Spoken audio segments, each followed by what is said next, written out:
Sa bidong ito ay ating tatalakayin ang isang lehitimong marka na natuklasan ng ating ka-DH sa kanyang sinusuring lugar. Ito ang aktwal na larawang kuha ng ating ka-DH sa naturang marka. Ating nakikita na ito ay hugis pagong kung saan ay meron itong malaking nakaukit na simbolong X.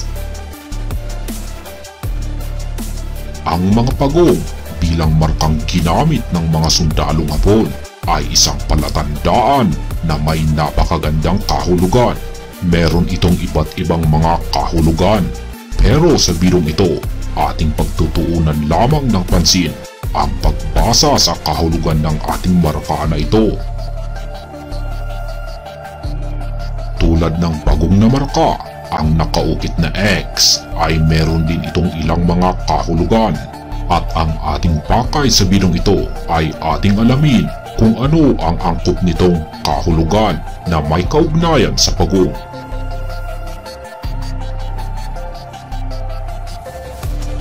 Ngunit bago tayo magpatuloy, nais ko munang ipaalam na ang pinaka-epektibong paraan para mahukay ang nakabuong kayamanan ni Yamashita ay sa pamamagitan ng wastong pagbabasa sa mga markang iniwan ng mga sundalong Hapon. Ang pagbasa sa mga markang ito ay isang kakayahang maaaring matutunan ng kahit sino man. Kaya't kung ikaw ay isang baguhan, maaari mo nang simulan na matuto sa pamamagitan ng panunood sa video na ito, kung saan ay ating babasahin kung ano ang kahulugan ng batong hugis pagong na may kasamang isang nakaukit na X.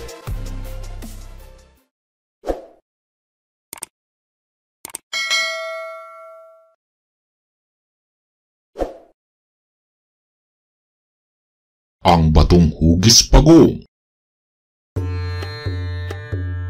Atin munang suriin ang kabuuang hugis ng naturang batong ito, kung saan ay parang isang pagong. Ito ang kanyang ulo.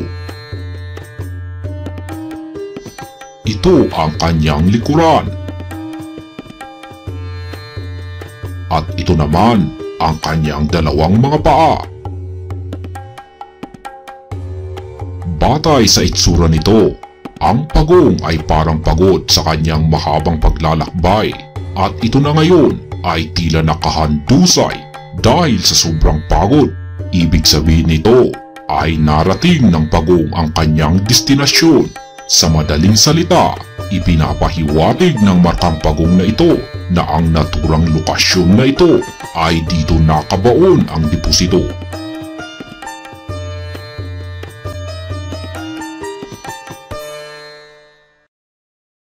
Ang nakaukit na markang X.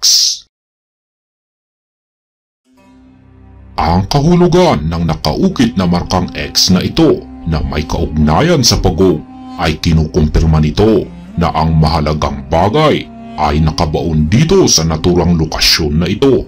Gayunpaman, hindi ito nangangahulugan na ang deposito ay direktang nakabaon sa ilalim ng batong hugis pagong na ito.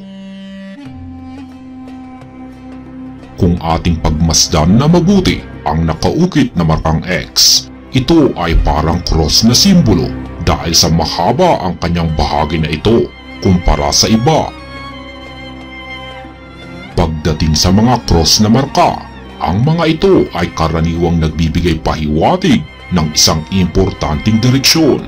Ang pinakamahabang parte ng cross ang siyang pangunahing pointer nito na nagtuturo sa direksyon kung saan nakatago ang deposito.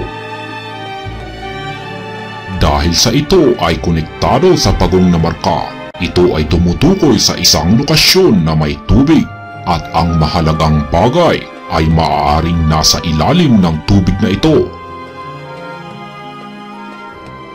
Kaya ang kailangan nating gawin ay ang kumpirmahin ito sa pamamagitan ng pagtahak sa naturang direksyon.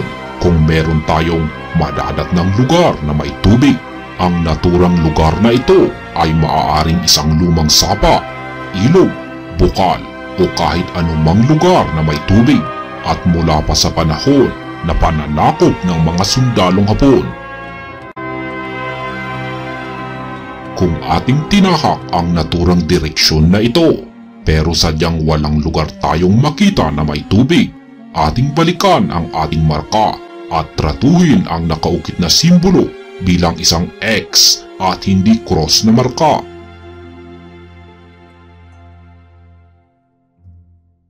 Markang pagong at ang kasama nitong nakaukit na X. Sa kadalasan, ang ulo ng pagong na marka ang siyang pangunahing pointer nito na nagtuturo sa importanteng direksyon. Sundan lamang natin kung saan direktang nakaharap ang ulo nito na siyang magdadala sa atin sa lugar kung saan natin matutuklasan ang kasunod na marka. Kung ito naman ay direktang nakatingin sa ibabaw ng lupa, ang ibabaw ng lupa na ito ang siyang ating huhukayin. Gayunpaman, pagdating sa ating pagong na markang ito ay hindi ang kanyang ulo ang ating magiging basihan dito. Mapapansin natin dito na ang kanyang isang paa na ito ay tila nakaunat ng husto. Meron itong isang mahalagang kahulugan. Ang paa ng pagong na markang ito ang siyang nagsisilbing pangunahing pointer nito at hindi ang kanyang ulo. Ang X naman na nakaukit sa kanyang bahagi na ito ay nagpapahiwatig na ang deposito ay nakabaon sa gilid na ito. Kaya sa kabuuan, ang naturang bahagi na ito ang siyang ating uumpisang hukayin.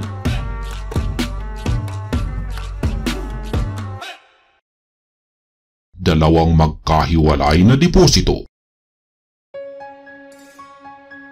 Posibleng may dalawang magkahiwalay na deposito na ipinapahiwatig ng ating marka na ito.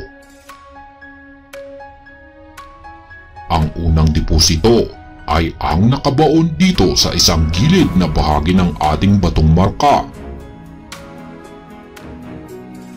At ang pangalawang deposito naman ay nasa isang hiwalay na lugar kung saan nakaturo ang naturang direksyon na ito.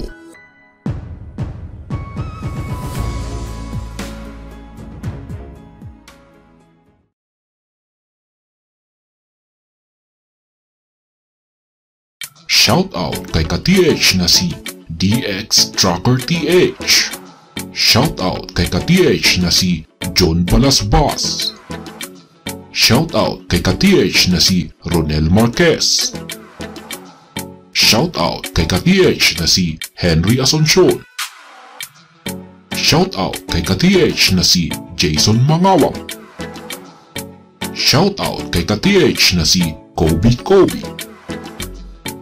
Shoutout kay ka-TH na si Irene Cuerpo. At hanggang dito na lamang tayo sa bidong ito. Ako si Elmo Zuglor na nagsasabing tayong mga treasure hunters ay hindi marunong sumuko sa paghahanap sa mga nakatagong kayamanan ni Yamashita.